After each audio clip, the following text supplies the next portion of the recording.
Good afternoon and welcome to the 2026 ENS Budget Webinar. We're very pleased that you could join us today after such a positive budget by the Minister of Finance.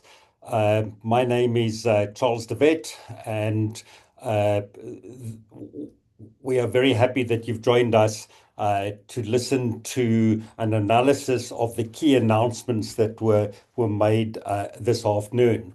Uh, I think that, across the board, it was very positive because of the increase in thresholds. I mean, in the VAT space, in the individual space, I think that's something for a long time that tax commentators have been talking about. Relates to the thresholds that are typically not kept up.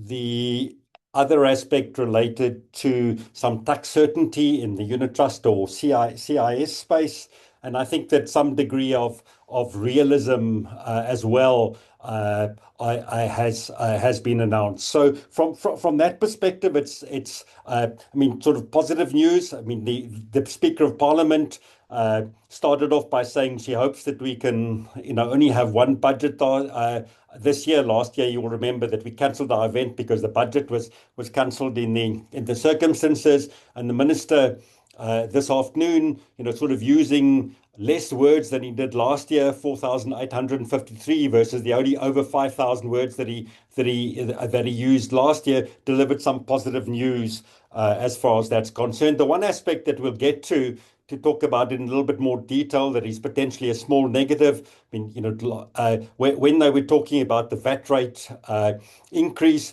there were significant promises made by the South African Revenue Service in terms of increased collections, and they needed increased funding as far as that's concerned. Now they haven't met those targets, but luckily it hasn't been necessary to introduce additional taxes to in fact make up the shortfall. So the minister started off by saying that 5 years ago we were in a very bad space. I think 12 months ago we were in a very bad space, but he had some room to move today, and that made a significant difference in terms of the message that has been delivered. I'm joined today with a panel of experts to talk about these changes. Dr. Iraj Abedian is Chief Economist from Pan-African Investment and Research to give us an economic perspective, joined by two tax executives from Johannesburg, Mansour Parker and Tebeleng as well. Mansour, actually, his client managed to be mentioned in the budget on the Cricket World Cup. As far as that's concerned, he's also a published author on carbon taxes and the environment. So he will talk to some of the corporate tax changes, and Tebeleng, who's a mining specialist, and there are some announcements about nuclear facilities and rehabilitation that she will talk to this afternoon as well. And then also out of Cape Town, we've got Jenny Klein, who is a specialist in individual tax and cross-border transactions for immigration for individuals as well. So these are the people that will give you their expert view on the announcements that were made this afternoon. Iraj, if I could maybe start with you. I think that every budget is sort of anchored in the fiscal discipline, in what the numbers talk to, and whether whether they make sense and whether they don't make sense, and that then flows down both on the income side and their expenditure side. But your impressions, did the minister do a good job? Are we on the right path as far as that's concerned? Thank you very much, Charles, and greetings to everybody joining us this afternoon. I think generally Minister managed to stay the course, as they say, the course of fiscal consolidation, as well as the course of restoring South Africa's fiscal policy credibility. We've had for at least 16 years. A lot of budgets delivered that, as once I mentioned to one of the ministers, it was a lot of hocus pocus. It was a lot of projections, made projections on GDP growth, on this, on that, to just basically manufacture the numbers that they thought the market would like. In the meantime, everybody knew that the emperor didn't have clothes except the ministers. So I think this year, and the minister acknowledged that, and the DG has even more accurately said, we are on the path of restoring the country's fiscal framework credibility. They did well on that front, and thanks to overshooting of tax collection, mainly for as a result of commodity prices, gold and platinum in particular, and other commodities that we export. So the overshooting did two things. One, gave the minister a bit of headroom to pay back, to compensate individuals, taxpayers for bracket creep and other rewards. Also give them opportunity to do tax-free investment, which is very important. The more individuals and income earners take charge of their money that they've earned, the better for building confidence and trust in government. The more of the resources are put at the mercy of the government, the more of it gets squandered without accountability, and that's not good. So I think insofar as those elements were adjusted properly in favor of the taxpayers to the extent that the minister could do, that was a good thing. Very importantly, Charles, in terms of fiscal policy framework, for the first time, the minister committed to introducing what is in technical language called the fiscal anchor, which is the equivalent of inflation target for anchoring the monetary policy for the Reserve Bank. If we don't know what they are chasing, we can always talk about them, but we don't know in what context. How should we judge them? Now, fiscal anchor is not new. Minister Trevor Mannion, about 17 years ago, flighted the idea, but he didn't stay long enough to see it through. And after that, the rest, we know what happened. So I think to the extent that the minister is now committing to, by next year, introducing and publishing the definition of fiscal anchor, and technically fiscal anchor can have many, many shapes and grades, but whatever combination, whatever index and base or anchor they choose, it will provide a systemic discipline for fiscal management, which is very important. So we will have to wait until next year to see what this anchor will entail, and then hopefully we'll have a discussion around its relevance. So I think all in all, it's good. It committed to continuously and to the extent possible to divert fiscal resources from what is called expenditure or consumption expenditure to capital expenditure, to investment in building the underpinning of the economy. R1 trillion of investment is mentioned. Of course, 3/4 of it is going to go with SOEs, be it different forms of SOEs. And as we know, that the efficiency of that capital, the effectiveness of SOEs in doing investments in a credible way still leaves them a lot to be desired. But at least from where the minister sits, and he must almost recognize the limitations of the Minister of Finance. The image is that the Minister of Finance can do everything. Not really. The minister can allocate properly, but those who receive, they must make value for money from what they've been allocated. So I think all in all, Charles, it's a good budget. It's definitely a good enhancing of the better environment that we are in comparison with a year ago, where we were still on the gray list, we were on the risky list of Europeans, and a whole lot of other undesirables.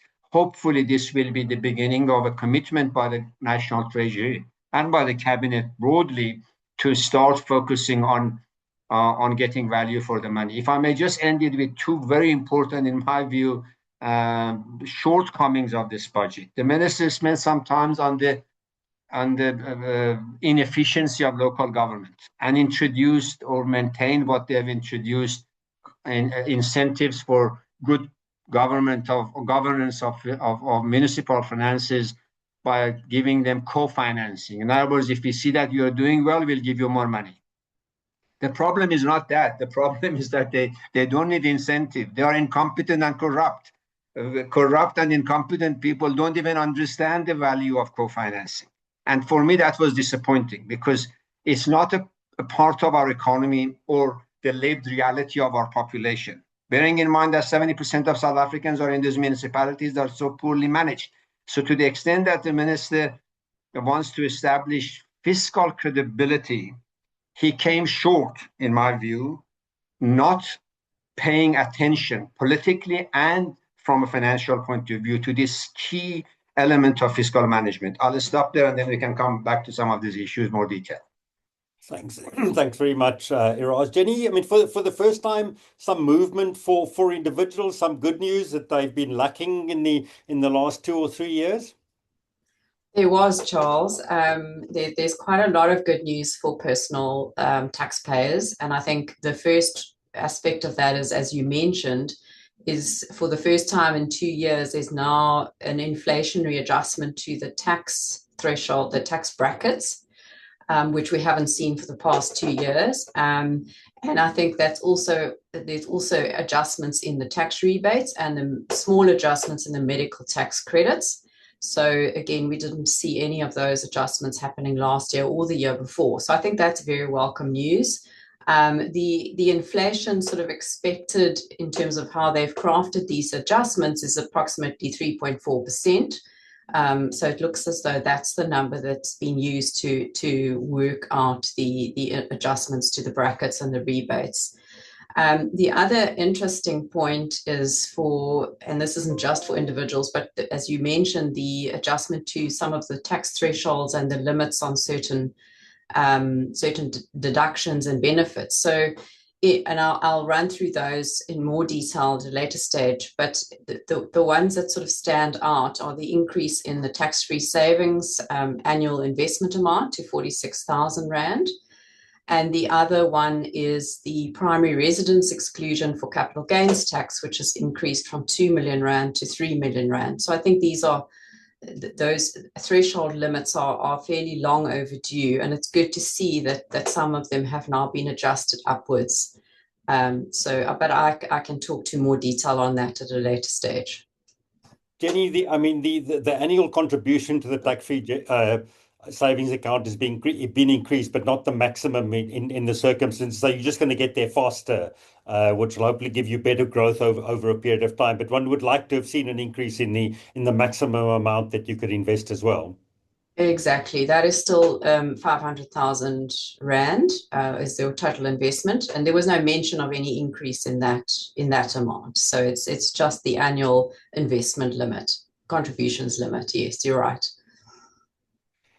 Thank you. Mansoor, I mean, not a lot really around corporate changes, corporate developments as far as that's concerned. I mean, some on the exton. I mean, but carbon taxes did feature a little bit. I mean, your impressions. Do you agree with the analysis that it was a good budget generally, or is this going to give you sleepless nights? I think some of the changes were well overdue. Like Jenny said, we've been stuck in this limbo where inflation has been allowed to erode the value of all these thresholds that's been within the Income Tax Act. So keeping like retirement annuity contribution 350,000, over time, the value of that benefit diminishes. So it was quite good to see in this year's budget some of those caps being lifted. And I hope it continues in future budgets. You are right, it seems light insofar as significant corporate tax amendments are to be, changes are contained. There are some on the carbon tax side, which seems to have become a regular feature of this budget. So it was quite disproportionate to the amount of revenue raised from carbon tax, given the number of amendments that's normally contained within the annual budget. But it is also an area where we are moving into a steeper uptick, and that was also mentioned in the budget, the rate increases that's already legislated for the next 5 years up until 2030. And I'll also touch upon that just a little bit later. Thank you, Mansoor Tebeleng, I mean, are there changes that you thought were, significant? And I mean, sort of your impressions. Are we moving in the right direction? Do you support the good budget vote? Well, I think I agree with Mansoor. From a corporate tax perspective, there wasn't a lot, and I don't think we were expecting to see a lot.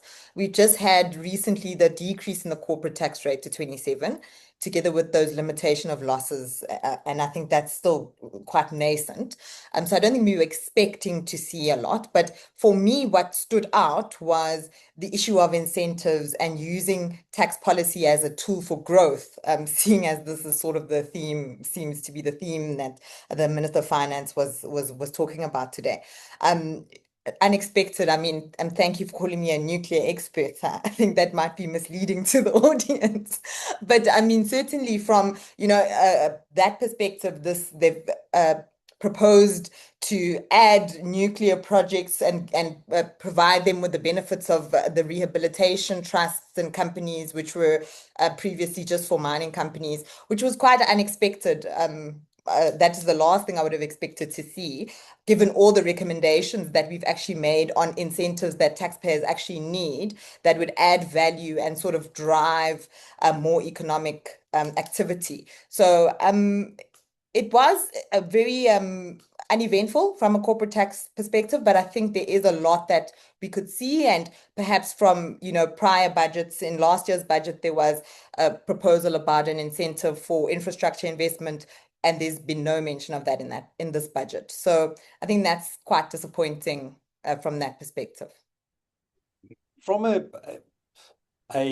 sort of mining perspective, one of the significant announcements as far as value-added tax is concerned was the amendment that the zero rating of gold when it's sold to the South African Reserve Bank or any of the banks. Now, I think that from a cash flow perspective, that is quite substantial. There are cases currently in the courts around that, and potentially we haven't had a judgment as far as that's concerned, but that's quite significant. Sort of with the specifically in the gold space and the domestic reverse charge that is applicable. Do you still think that's an issue? Are we going to see developments in that space? Is this sort of taking away the zero rating? Is that just the start of the process? Do you have a view on that at all? It would seem to be more the end of the process as far as the disputes in front of the court at the present moment. That would seem to take away the kind of issues and contention between SARS and taxpayers, in my view. So just a clarification more than anything else, but potentially, the cash flow implications, the fact that you have to pay that and claim it back is underestimated in the circumstances. Agreed. Jenny, I want to come back to you because I think that, from an individual tax perspective, to me, on a threshold thing, there's sort of two significant aspects that come out of it. The one is the, sort of tax compliance for small businesses that I think we need to raise quickly. But as far as individuals are concerned and the impact, on them, that was probably in the individual space where the thresholds were most, dramatically increased. RA contributions, tax-free donations, etc. Can you maybe color that in a little bit and just give us a sense of how significant they were, and maybe whether you think that it really has an impact on the tax take. What's interesting is you don't really see it in the numbers. So often when they give concessions, they actually publish the amount that it's going to cost them in the circumstances. But I didn't see numbers like that coming through this year. I think, Charles, one of the tables that I saw referred to an amount of 13.7 billion rand, which I think may reflect the tax saving that personal taxpayers will have. But I think you make a good point. If you take into account the adjustment in the tax brackets and the rebates, and then you add to that the changes to the thresholds and some of the limits. So, for example, with capital gains tax, the annual exclusion is increased. And as I mentioned, the primary residence exclusion is increased to 3 million rand. Then, as you mentioned, the retirement fund contributions that can be deducted for tax purposes are currently capped at 350,000 rand, and that is to be increased to 430,000. The donations tax exemption for individuals is going up to 150,000 instead of 100. And I mentioned the tax-free investments.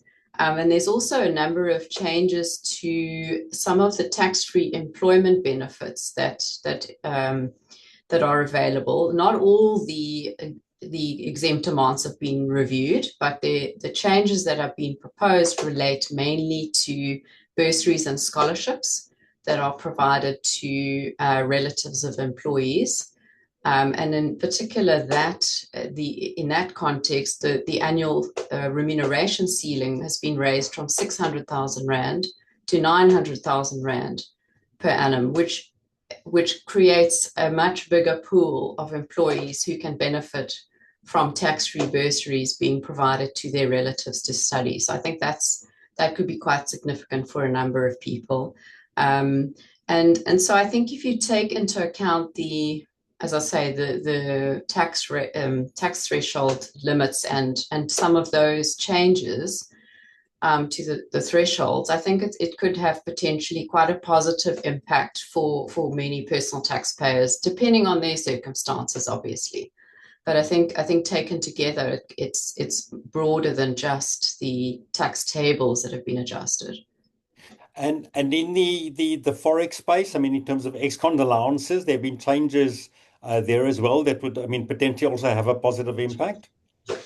That's right. So the single discretionary allowance, which is the annual per calendar year allowance, is currently 1 million Rand per taxpayer or individual over 18 years of age.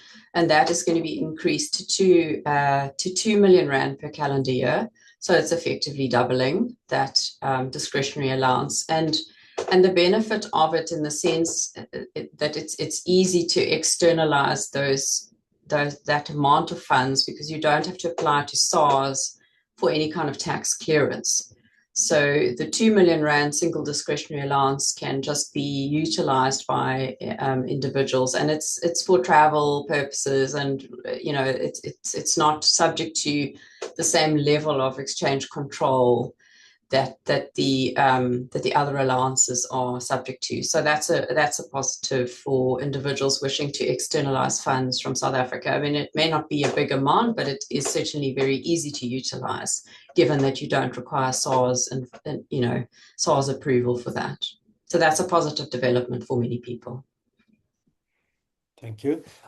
Iraj, I mean, Jenny raises the point around, sort of additional bursaries, quite a big jump there in terms of people that qualify for the tax-free amount in the circumstances. And, we still see that education gets the biggest chunk on the expenditure side of the budget. And you made the point that we'll come back to in terms of the view on municipalities and whether they were strict enough there. But I mean, we have seen this minister cracking the whip a little bit on their expenditure side and fiscal restraint and controls as far as that's concerned. There's not a lot in this budget. I mean, does that mean that it's slightly better than it's been previously? Are there better controls in place? Is Treasury doing a better job, or is it just around the reporting? My suspicious self says it's around a bit of politics and under reporting. That's the key element to it. Fiscal management and expenditure probity in using for value for money and for social upliftment is not related to minister or to any particular intervention. It has to be systemic. It has to be. It requires a change in the structure of the terms on which and the framework with which we use resources. For example, if you look at on the education side, if you look at the bursaries that the students get, look at the mess that we've had, the hundreds of millions that are misallocated, abused, and nobody really gone to prison for it under no minister. It's just a tragedy that in the country where that side of the budget should receive, from a political economy point of view, should receive the highest level of attention to detail, because that is where Black economic empowerment becomes real. That is where social improvement becomes real. That's where social wage assumes meaning. and not when we allocate to social wage.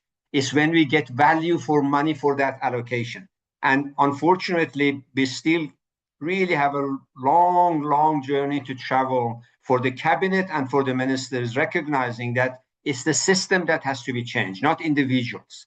You can change this minister with another, maybe less corrupt, maybe less competent, but doesn't affect the lived reality of students. So I think in that regard, education and health being together with policing and security being the top three expenditure allocations that affects directly to two important of South Africa's social political phenomenon. One is the reversal of historic imbalances, more broadly black economic empowerment in a sustainable way. Got to be the focus of attention. The second one is about changing the lived reality of citizens. If policing, if education, if health services are not generating, because the system is not right, they are not generating value for money, it affects the lived reality of the poor and the rich, more the poor. And in that sense, I'm disappointed that year after year, ministers of finance do not come up with effective, sustainable solutions to deal with those two issues.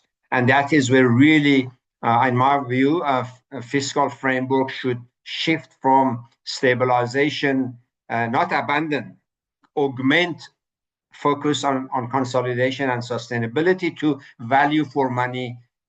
One is like one side of the coin, the other is the other side. We cannot be so flippant about the importance of these issues. And I went on about it, but because it's really where in my view, that is where fiscal challenge lies, and it's not just Minister of Finance. It got to be the entire cabinet. Starting, as they say, the ladder should be clean from the top. I mean, the one thing that you also feel very strongly about is sort of, the inflation targeting and the reduction to 3% that has got a long-term positive systemic impact as well. So, and then the fiscal anchor that has now been announced. I mean, I think over time, and besides, I suppose some of the numbers that have been fudged, what we have seen is budgets that are quite predictable as far as that's concerned. The policy direction is right, even though some of the underlying, once you get into the detail, you can't you can't get it to balance to get to the right answer. I mean, is your sense that the policy direction is improved, that that this is a stronger move in the right direction? It's been the first year for a few years where when you look at the debt ratio, you don't sort of get a shock in the circumstances. It's got the potential to move in the right direction, and we're not going above 80%. At least it's because a year ago there was a potential that it could go above 80%. I mean, do you think that all that is positive? I mean, is the direction right, or do you still think we are a way off from that in the circumstances?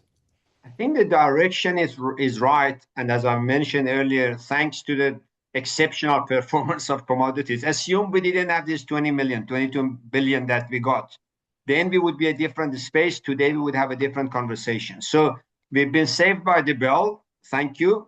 We welcome it, but that doesn't change our dynamics. The direction is right, but the attention to details, the focus that we should do whilst we have a breathing opportunity, a window of some kind of headroom, we cannot squander it. We cannot assume that next year this time we will have another 20 billion or 30 billion because oil and gold and platinum will perform.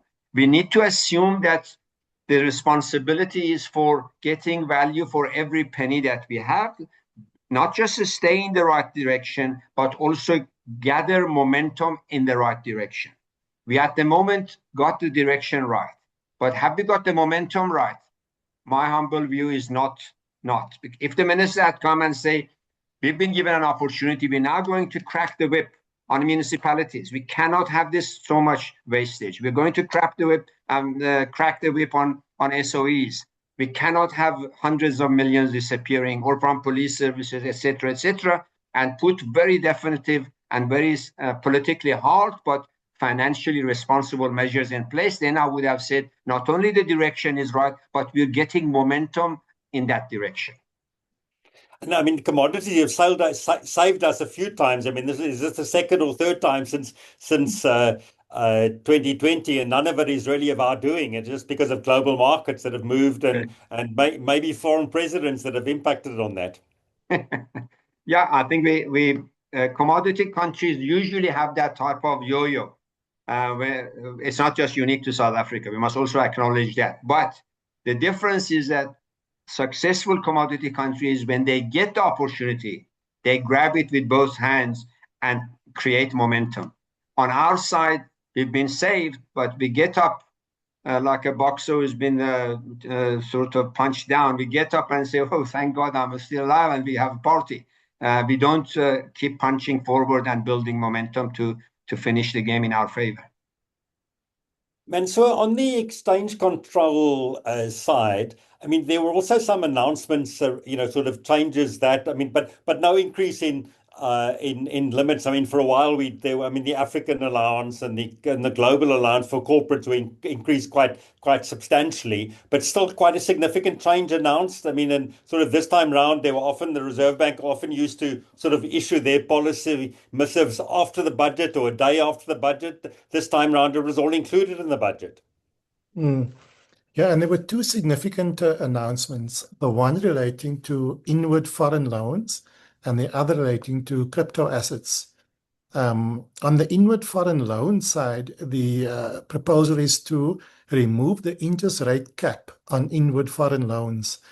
Now, the current situation is that when you're a South African borrower and there's a foreign lender and you're borrowing money, you need to get approval for the interest rate that will be paid on that loan. And the local authorized dealers, the local banks, could approve that interest rate up to a certain limit. Anything above that limit would need to be knocked up to the Financial Surveillance Department at the SA Reserve Bank for approval. And the big problem became one of timing. If you go to an authorized dealer, you can get your response in 7 to 14 days, probably. The moment they knock it up to the Reserve Bank, it can add more time on because the Reserve Bank won't give you a specific time within which they will respond to the query. So that created a lot of friction in situations where there could be investments in certain sectors like property, where you could afford to carry higher rates of interest because it would be a physical property, secured asset. And this change, which removes the cap, when I saw it, I thought it's a positive change. I think there's still a reporting obligation, but the wording that they use is such that there's no longer an approval requirement. This doesn't mean that you can go overboard with rates because there may still be transfer pricing issues that can dictate the rate that will be acceptable in the circumstances. But it removes situations where you might be able to justify a market-related rate that's higher than the rate which your authorized dealer can approve. So it removes that sort of friction from the system. And I think that's a positive change. The crypto asset change is that crypto assets will be brought into the exchange control rules. Now, about a year ago, we had a judgment which involved Standard Bank. And I made some notes just to refresh my memory on the judgment, and Leo, Cash, and Carrie, where it was ruled that crypto assets falls outside of the regulatory regime. And SARB immediately took the judgment on appeal. And our advice to clients was follow the regulatory regime when you're doing this. Do not treat it as a free-for-all. And it seems that the approach here is similar to what happened some time ago in following the Allwell judgment, where it was ruled that intellectual property sits outside of exchange control. And within about 2 years of that judgment, the exchange control regulations were amended to say that capital includes intellectual property. And it seems like this is going the same route, where I won't be surprised if later on during the year we see the definition of capital in the exchange control regulations be amended to include references to crypto assets. I think that's what I'm taking away from this particular proposal. In practice, though, it's kind of mean, being treated as if it is already in the regime, isn't it? I mean, in terms of allowances, in terms of tax clearance certificates. So, this is maybe just a more formalization of that, as opposed to a significant opportunity in terms of, sort of moving funds offshore. I mean, we've seen the development around stable coins, and that looks like the next wave in terms of the easiest way to move funds into different jurisdictions. Yeah. And it's also a very clear signal to the market, because after the Standard Bank judgment last year, there was a bit of euphoria of people thinking that they can do X, Y, Z and bypass regulatory authorities. And what this says is that no, a change is coming. I'm not sure how it affects the appeal of the High Court judgment. I'm sure that will probably proceed, but that this change will be coming to the ex-con regulations. And Tabiling, I want to sort of focus on the compliance burden on small businesses. I mean, it almost goes to the threshold point as well. I mean, we did see the president in Sona promise that we really would start making it easier for small businesses to grow. That entrepreneurship would be the order of the day. I mean, that's important in terms of generating. I mean, getting our unemployment down in the circumstances. So, we've seen, I mean, certainly from a business perspective, the increase in the VAT threshold to 2.3 million, which is, the last time it went to R1 million in 2009. If you take our average inflation since then, it gets you to somewhere between 2.2 and 2.3 million. And, maybe it was an opportunity to make it 2.5, but nevertheless, it is quite a big increase. I mean, you've seen the turnover.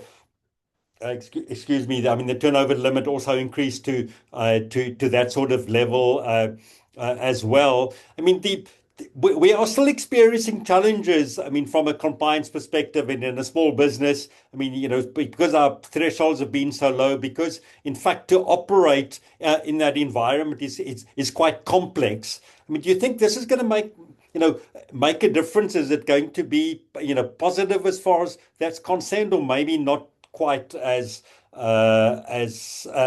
positive as the president maybe alluded to in his speech?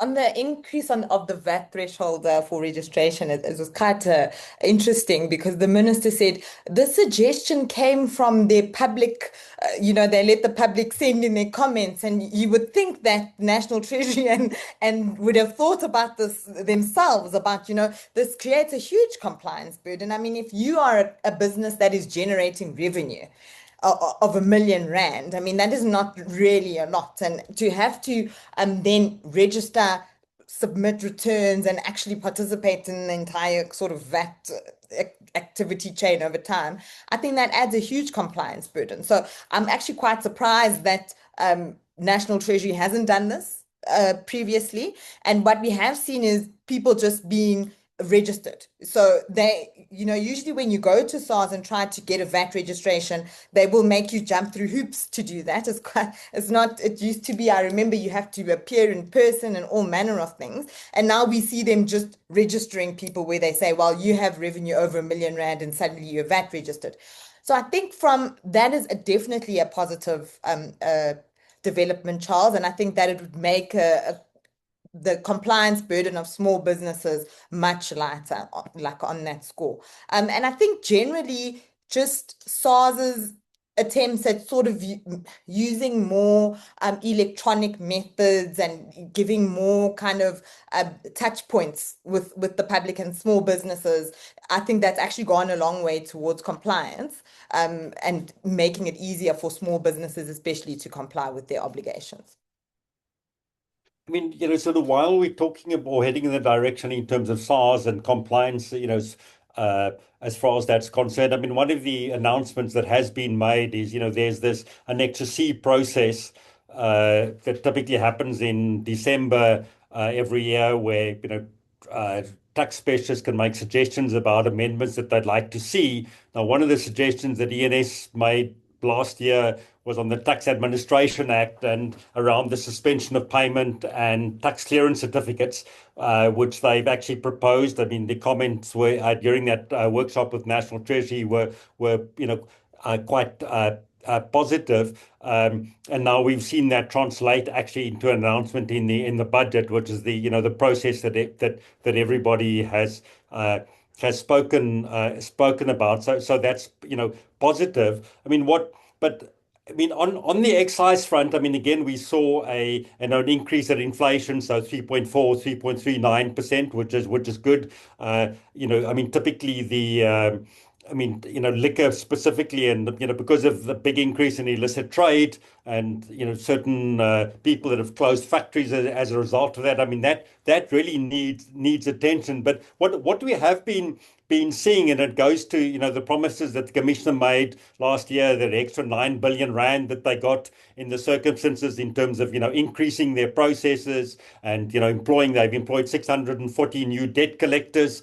As far as that's concerned, but what they have been done, and I think Jenny, we're going to lifestyle audits is what seems to be announced in the process. But Iraj, I mean, they've been squeezing the existing base, quite a lot. I mean,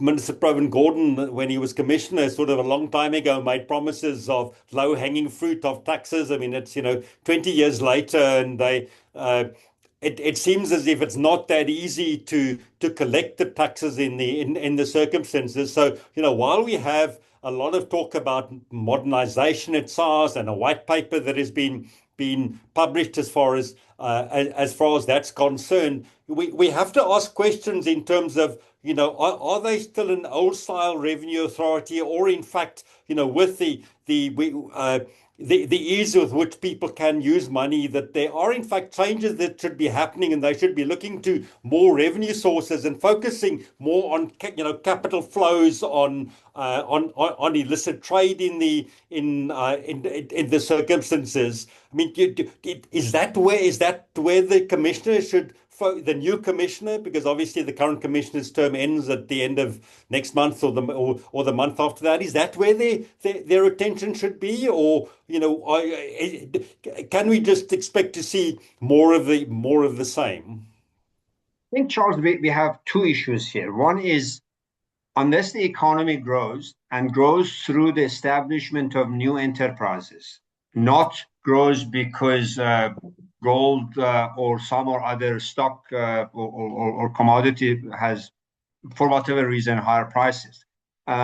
We need new enterprises to be developed. We need new entrepreneurs to coming into the economy for both old and new types of economy. We need more people in the agriculture investment, in the mining investment. For example, there's a mining boom at the moment, but our legislation and the governance of that sector doesn't allow rapid response to that, so that new investors, new mining companies come in. That's a problem. That's a restriction on development of enterprise across the economy. Some of those enterprises that are water-based or need water, they've got problems of shortage of water. The ones who want transportation and railways, there's shortage there. If they need legislation for mining, so these are obstacles that we need to be very real about, and remove these obstacles, so that the economy can generate year after year so many new enterprises, and with it new tax base, both companies and individual incumbents. The second element is what you were referring to, and that is the nature of SARS is, in my view, still structured along the old economy. It does not deal with, and is not on par, never mind being ahead of the curve, is not on the curve for new economy. Whatever new enterprise is created, because it's not governed by these obstacles that I mentioned, they are online. They are influencers. They are service providers who are sitting anywhere by the beach. They are providing clients in Mexico and Australia. Where is their entities? Where is their money going? Where the Bitcoin gets deposited? SARS is not set, does not have the system to deal and track and deduct or charge those taxes. So we have a very schizophrenic situation here. On the one hand, the new enterprises are online and out of the reach of SARS. The old enterprises are obstructed by some or other, either infrastructural shortcoming or legislative or regulatory sure. And that's where we need to focus on. And unless that is sorted out, I submit, and you can hold me accountable next year if you invite me again, SARS will undershoot because they are not catching up with the required systems. And you cannot use the old system of tax collection for the new nature of enterprise, because driven by AI and digital technology. I mean, so you're seeing some of that. I mean, there are announcements about, new gambling taxes because, gambling is an issue. We see the impact on the numbers for retailers, and people do it from offshore. So now we do need a new tax to deal with that. But I mean, I think there are constitutional issues with that need to be dealt with. It should have been implemented already. We can't still be having a discussion paper about it because people will just move their businesses to a different jurisdiction. But Charles, that's a moral judgment whether gambling is good or bad. I'm saying even if gambling is good and there is no tax, the VAT should come in from those platforms. Bollywood, Hollywood Bet, or Johannesburg Bet, whatever the name is. SARS, as we speak, is not set to collect that VAT. Now, the moral side of it, whether gambling is good, whether drinking is good, if you want to define gambling as another sin activity, well, define it, fine. You will get a once-off tax collection, but it's not going to increase unless you have a companion system to collect the VAT. At the moment, we're losing, in my kind of estimates, between 20 to 30 billion rand on the VAT leakage alone as a result of the web-based gambling, investment, etc., etc. And not all of them are so-called sinful activities that you must tax them and discourage the whoever gets. Even legitimate businesses, the VAT sips through the network. So, I mean, that 20 to 30 billion is a 1% VAT rate increase that could go a long way in terms of, sort of balancing the budget as far as that's concerned. Absolutely. That's why we feel so strongly about it, and we can't just flippantly ignore it because we need to put it into national discourse.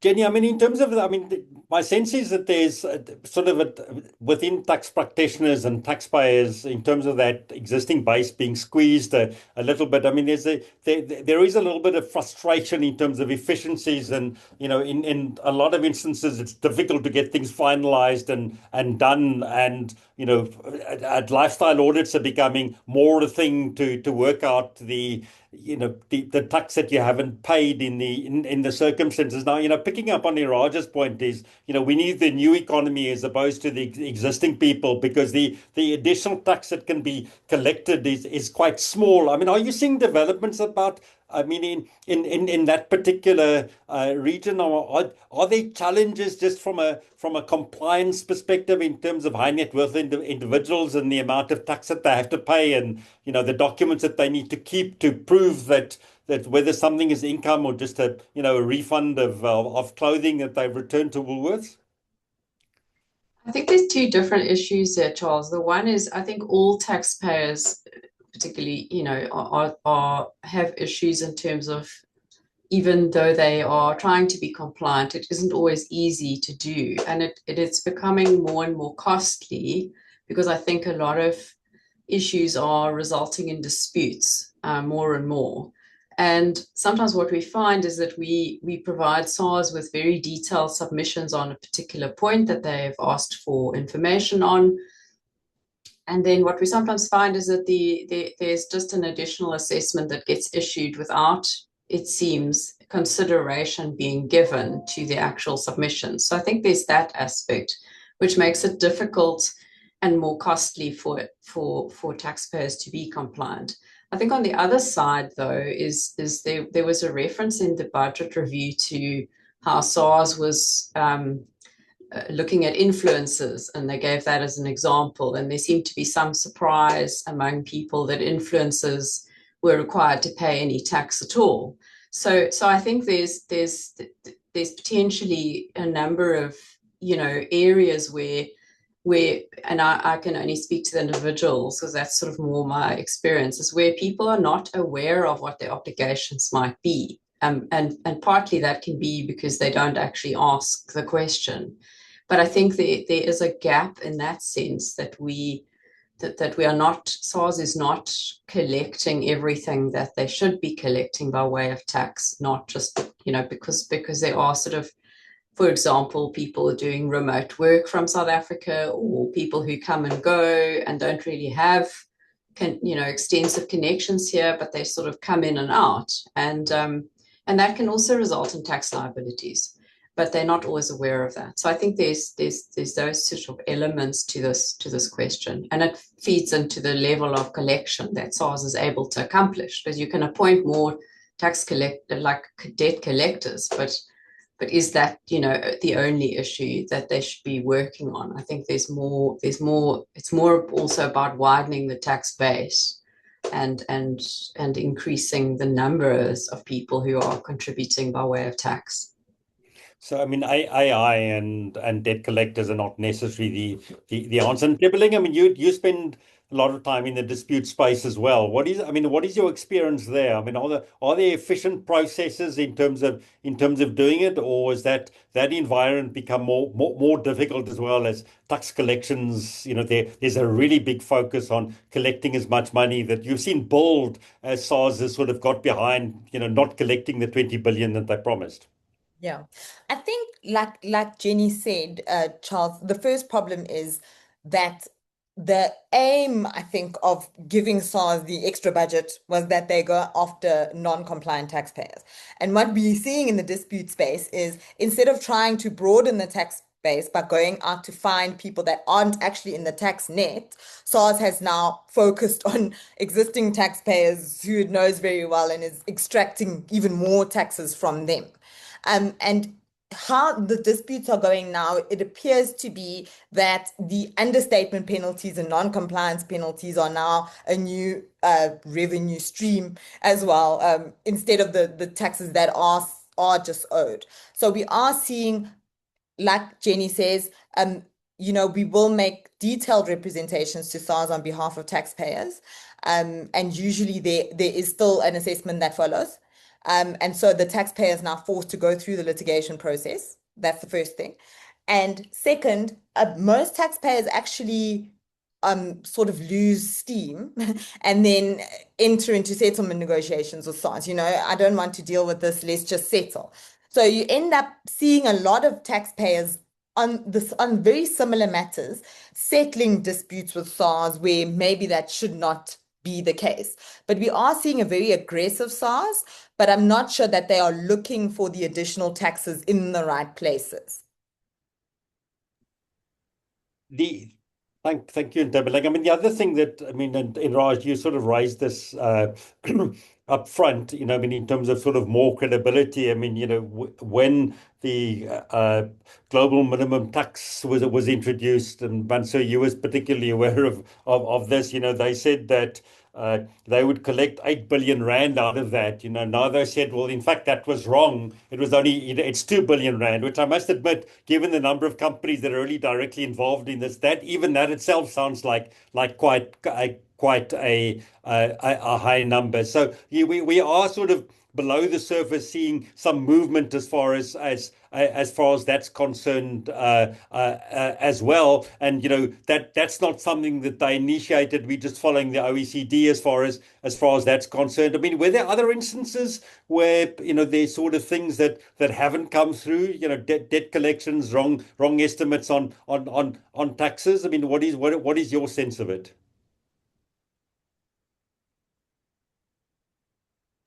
And sir? Oh, I'm not sure that was for Iraj or for me, but what I also picked up in some documents leading up to this budget was the quality of the outstanding debt, because huge projections are given about the tax gap, the difference between the amount that's owed to SARS, the amount that's actually collected.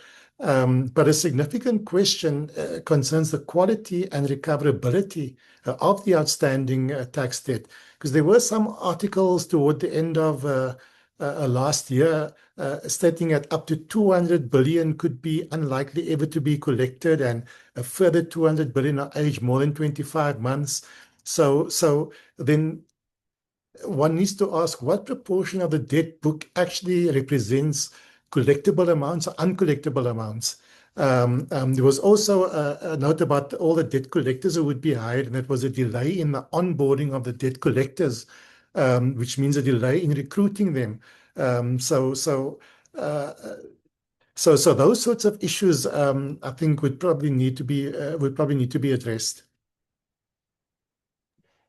Thank you.